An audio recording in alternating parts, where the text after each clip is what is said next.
በዛሬው ቪዲዮ እነዚህ ላላህ አይደል እንደ ሰምተኝ እየመለስክልኛለሁ የለም በህልም ነው በድሪም ነው አሁን በህልም ነው እያወራኸኝ በህልማችን ነው እያወራኸኝ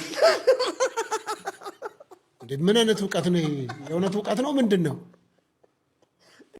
ቆይ ፋና ላምሮት ተወዳደርሽ ኦኬ ስንተኛ ወጣሽ አይ እሱ ነገር የመጀመሪያው ራውንድ ላይ 4 ሲቀሩ 5ኛ ላይ ተሰናበትኩኝ እሺ ከዛ አሸናፊ ገባው ማግባት አልፈልግም እኔ እንደው ሌላ አይነት ነገር መልአክ ነገር ካላጋጠመችኝ በስተቀርና ሐሳቤን ካላስቀየረ እኔ ከባድ አርገዋበት ምሽኔ ጨርሻለሁ 10 አመት በትዳር ኖር ያለው በጩጪነቴ በደንብ በቃ አይቻለሁ የዘፈንሽን ሙሉ ወጪ ነው ይሸፍናል ያለችው ተወዳጁ አቀንቃኝ ራሄል ጌቱ ነች ለራሄል ጌቱ አሁን እስቲ አንድ ስክሪፕቱ ያልገልዛ አንድ ተማሪ የትምህርት መርጃ ብሎ $100 ያላከ ሰውዬ እዛ ሆኖ ድሬዳዋ ህዝብ ተበደለ ወጣቱ ታሰረ በየትኛው ሞራል ነው የሚናገረው እኔ እኮ ፀሐይ እየገረፈን የሰው ፊት እየገረፈን ማንንም ቢሰድበንም ለህዝባችን ብለን ችለን እኮ ምን ሄደው እኮ እኔም እኮ እንደማንም ሰው እኮ በግል ቢሆን እኮ ተከላከላለ ሰላም ውድ ቻናሌ ተከታዮች እንደምናችሁ ዛሬ ደግሞ በአዲስ ቪዲዮ ከች ብለናል እንዲሁም የሚያዝናኑ የሚያስተምሩ የሚገስጹ ቪዲዮዎችን ለእናንተ ይዤላችሁ መጥቻለሁ ለቤቱ አዲስ ከሆናችሁ ቻናሉን ላይክ እንዲሁም ሰብስክራይብ በማድረግ ቤተሰብ ይሁኑ እስከ ቪዲዮ ፍጻሜ ድረስ አብሮነታችሁ አይለኝ አሁንም ደግሞ የምንሄደው አንድ ዲያስፖራ በሰይፉ ሾው ቀርቦ በትዳር 10 አመት በልጅነቴ ስለቆየው እንግዲህ ወዲያ ትዳር የሚባል አያስፈልገኝም ካስፈልገኝም መላእክት የምትመስል ሰው ካልሆነ በስተቀር ትዳር የሚባል ነገር አልፈልግም እያለ ነው እስኪ ሰይፉ ያለውም ነገር አለ ይህን ያህል የተመረረው ምን ልታደርገው ነው በታሪክ አላገባም እያለ ነው ምን ያህል ቢመረር ነው እስኪ ሰይፉ ሾው ወይም ሰይፉ ፈንታውን የተናገረው ነገር አለ እስኪ ወደ ቪዲዮ እንሂድ ማግባት አልፈልግም እኔ እንደው ሌላ አይነት ነገር መልአክ ነገር ካላጋጠመችኝ በስተቀርና ሐሳቤን ካላስቀየረ እኔ ከባድ አርገዋበት ምሽኔ ጨርሻለሁ 10 አመት በትዳር ኖር ያለው በጩጪነቴ በደንብ በቃ አይቻለሁ ተስፋ ካለው ነው ያልኩ ያለውት እንጂ አገሬው አለኩ አሁን ማለት አሁን እውነት ለምናገር ደና ነው ካራሱራችንም ደና ነው ዲያስፖራንን ናምን አታጣም ግን ያኛው ኮንትራት እኔ በጣም ትሮማ አለብኝ በጩጪነቴ ስለያገባው በበቂ ከፍያለሁ ለትዳር በቂ መስዋዕትነት ከፍያለሁና አሁን ካሁን በኋላ ነው የለኝም ጫንቃ ያንን መሸከምበት ግን አብይ አሁን ለምሳሌ ቃሉ ራሱ ከእምነት አንፃር በቃ ብቻ አይደለ ከዛ ብቻ ከተሳካ ማለት ነው ከዛ በኋላ ጸንቶ በፍቅር አብሮ መኖር ኖርኩ ዴችኮ በቃ ዴች በጣም የኔ በልጅነት ዴች ማለት የእናንተ 50 ነው የሚሆነው በጣም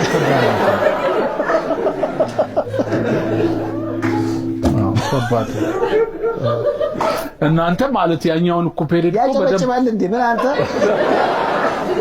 እቱቴነቱን አንተ በደንብ አሪፍ አሳልፈህ አንተ ደግሞ በልጅነት ትዳር ውስጥ ገቡ በ11ኛው ወር ልጄ መጣች ማለት ነው እኔ ደግሞ ልጅ ወዳለሁ በቃ ከልጄ ጋር አታችመት 12 ሰዓት ቤት ነኝ ሁሉ ያረጋለሁ ግን ያም ሆኖ ውጭ ሀገር ጦሰኛ አይደል የፈለከው ይፈርታ አርጋ ልታድነው አትችልም ከዛ በቃ ከሆነ 10 አመት በኋላ ክራክ አረገ በቃ ስለዚህ በልጅነትም አንዳንዴ ማግባት ነገሮችን ሳያዩ ጥሩ አለመሆኑ ተገንዘበሃል ነገር በልጅ በኩል ደስተኛ ነኝ ልጅ በልጅነት መውለዴ እኔ በመሃሉ በውስጥ ሰፈር ባላረግ ኖሮ ጥሩ ነበር የልጁ አነጋገር ትክክል ነው ትላላችሁ እስኪ ሐሳብ አስተያየታችሁን ኮሜንት ላይ አድርጉልኝ ባላ ወይም ቤቲ ሰይፉ አቅርባት ነበር እና ደግሞ የተናገረችው ነገር ነጠላ ዜማ ደግሞ በቅርቡ ጠብቁኝ እያለች ነው የሙዚቃዬ ሙሉ ወጪ ደግሞ ራሄል ጌቱ ሸፍናልኛለች ብላለች እስኪ ወደ ቤቲ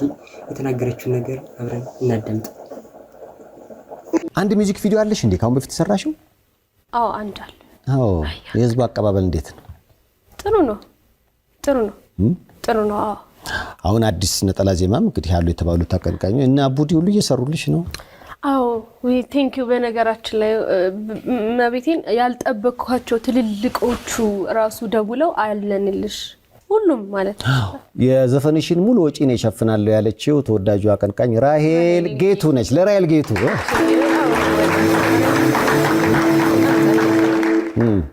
እኛም ምናልባት አሁን አጫጭር ጭውቶች አሉ የተለያዩ ነገሮች ላይ እንደ ሰይፉ በኢቢኤስም የምናግዝሽ ነገር ካለ ተጨማሪ እህታችን ነች። በነገራችን ላይ ቤቲ ከኛ ጋር ነች። ምናልባት ያው እንግዲህ አንቺ ያጋጠመሽን ነገር ሌሎች እንዳያጋጥማቸው እንደ ወላጅም እንደ ወንድምም ቆም ብለን ስናስብ ለብዙዎች ያንቺ ህይወት ሌላ ማስተማሪያ ነው ብለን እናስባለን። በኢትዮጵያ ውስጥ ብዙ ጊዜ የራስን ነገር ወደፊት ማምጣት አልተለመደም። አንቺ ያጋጠመሽን ነገር በመናገር አንቺ የሰራሽውን ስህተቶች ሌሎች እንዳይሰሩ ማድረግም አልተለመደም። የቀመሷት ምናምን አይነት ነገር አለ እኮ ታውቂያለሽ። የሆነ በቃ ያገኘነውን ስኬትም ውድቀትም ለሰው መናገር እንደውም አንዳንዴ ስኬቱን ብቻ ነው የምንናገረው። አሁን እንደዚህ የሆነ ነገር እንቅፋት ሲመታን ግን ቆይ ምናምን የምንለው ነገር አለ እና እንደዛ እንዳይሆን ይሄን ነገር አድርጌ ነበር ይሄ ነገር እንዲያጋጥሞኛል ብሎ መናገሩ በራሱ ብዙዎችን ያስተካክላል ብዬ አስባለሁና ስለ ግልጽነቷ ቤቲ እናመሰግናለን። መጀመሪያ ላላ ወይም ቤቲ በሰይፉ ሾው ቀርባ ከልጄ አባት ጋር አብረን ፋና ላምሮት ተወዳድረናል እያለች ስለሆነ እስኪ ወደ ቪዲዮ። ቆይ ፋና ላምሮት ተወዳደርሽ?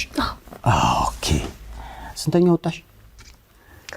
አይ እሱ ነገር የመጀመሪያው ራውንድ ላይ 4 ሲቀሩ 5ኛ ላይ ተሰናበትኩኝ። እሺ ከዛ አሸናፊ ገባው። ብዙም አልሄድኩም። 3 ራውንድ ምናምን ሄጄ ከዛ በቃ ተሰናበትኩኝ። የልጅሽ አባት ስሙ ይቅር ለጊዜው ግን ፋና ላምሮት ላይ ተወዳዳሪ ነበረ።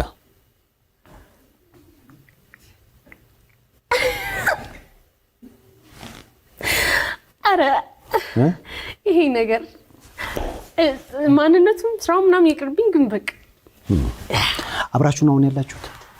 አይደለም እሷ መናገር አልፈለገችም አብረንም አይደለንም ብላለች። ቆይ ያንተ ሃይማኖት ምንድነው? እኔ ግራ ስለማታ ሃይማኖት ምንድነው? የራስ ሃይማኖት ነው ፍልስፍና ምንድነው? የለሁም እያልኩ ሃይማኖት ምንድነው ትለኛለህ? እኔ እኮ ራሴ የለሁም በራሴ የለሁም በራሴ ለራሴ ከራሴ የለሁም። እንዴት የለውም ማለት ስላለህ አይደል እንደ ሰምተኝ እየመለስክልኝ ያለው? የለውም በህልም ነው በድሪም ነው። አሁን በህልም ነው እያወራኸኝ ያለው? ነው እያወራኸኝ እንዴ? ምን አይነት ዕውቀት ነው? የእውነት ዕውቀት ነው ምንድን ነው? አልገባኛል። የሰውዬ የሚያቀርባቸው ሰዎች ጤነኛ ናቸው? በጣም ሁላችሁም እንደው ስታዳምጣችሁ ሌላ ወደ ሌላ ነገር ነው የምትሰዱ። እስኪ እናንተ ሐሳባችሁ አስተያየታችሁን እስኪ ኮሜንት ላይ ቁጭ አድርጉልኝ። ሙሉ ከድር የድሬዳዋ ከንቲባ የተናገረው ነገር አለ። እስኪ አይተን እንመለስ።